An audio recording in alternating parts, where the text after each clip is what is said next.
आठवां केंद्रीय वेतन आयोग 1 जनवरी 2026 से लागू हो गया दोस्तों। लेकिन 1 करोड़ से अधिक केंद्रीय सरकारी कर्मचारी और पेंशनर्स नए फ्रेमवर्क के स्वीकृत और नोटिफाई होने तक 7वें पैनल के फ्रेमवर्क के तहत ही काम करते रहेंगे। केंद्र ने अक्टूबर में आयोग के कार्यक्षेत्र यानी कि TRO को मंजूरी दे दी थी और पैनल को अपनी जो सिफारिशें हैं वो प्रस्तुत करने में लगभग 18 महीने लगने की उम्मीद है, जिसका मतलब ये हुआ दोस्तों कि सैलरी और भत्ते में संशोधन में अभी कुछ समय लग सकता है। चलिए जानते हैं इससे जुड़ी सारी डिटेल्स। नमस्कार, मैं हूं आपके साथ संध्या बिष्ट और आप देख रहे हैं द इकोनॉमिक टाइम्स हिंदी। दोस्तों, श्रम और रोजगार मंत्रालय ने दिसंबर के लिए अखिल भारतीय औद्योगिक श्रमिक उपभोक्ता मूल्य सूचकांक को 148.2 पर कोई बदलाव नहीं किया है। चूंकि ये जो सूचकांक है महंगाई भत्ता यानी कि DA की जो कैलकुलेशन है इसका बेस है, इसलिए कर्मचारी और पेंशनर्स के लिए DA 5% अंक बढ़कर 63% हो सकता है, जिससे कि महंगाई के खिलाफ शॉर्ट टर्म राहत मिलेगी। केंद्र मार्च में इसकी घोषणा कर सकता है।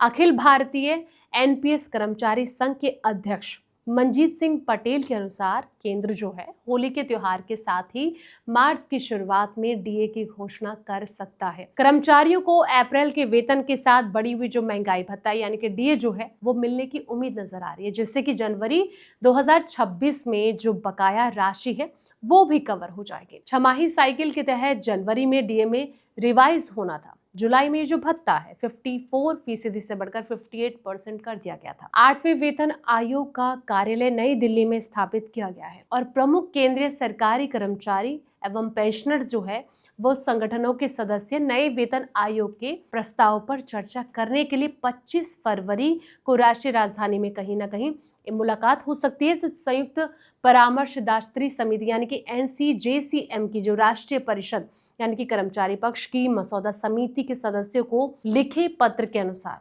सामान्य सेवा मामलों पर एक ज्ञापन तैयार किया जा सकता है। रेलवे हो गया, रक्षा, डाक, आयकर और अन्य विभागों के प्रतिनिधि वेतन संशोधन, न्यूनतम वेतन भत्ते और सेवा शर्तों आदि पर विचार विमर्श करेंगे और एक सामान्य ड्राफ्ट तैयार करने के बाद NCJCM अपने प्रस्ताव 8वें वेतन आयोग को प्रस्तुत करेगा, जो कि सिफारिशों को अंतिम रूप देने से पहले कहीं ना कहीं जो सभी हितधारकों से सुझाव मांगा जाएगा। All India NPS employed federation ने लगभग 400 जिलों के प्रतिनिधियों की जो भागीदारी है इसके साथ एक सप्ताह का राष्ट्रव्यापी कार्यक्रम शुरू किया है, जिसमें कि जो सरकारी कर्मचारी है इसकी प्रमुख सेवा और वेतन संबंधी मांगों को उठाया गया है। तो आपको बता दें कि फेडरेशन ने पैनल से 200 दिनों के भीतर अपनी रिपोर्ट तैयार करने की मांग की है और इसे केंद्र शासित प्रदेशों के लिए केंद्र सरकार के नियमों को सामान्य रूप से एक साथ लागू करने की भी मांग की है। तो इसमें राज्य सरकार के जो कर्मचारी हैं इसके लिए भी मूल वेतन और महंगाई जो भत्ता है यानी कि DA को केंद्र सरकार के कर्मचारियों के अनुरूप संशोधित करने की मांग की गई है। तो आपको बता दें कि फेडरेशन ने इन मांगों को रेखांकित करते हुए प्रधानमंत्री कार्यालय को पत्र सौंपे हैं। फिलहाल इस वीडियो में इतना ही। ऐसे तमाम वीडियोस के लिए आप देखते रहें द इकोनॉमिक टाइम्स हिंदी।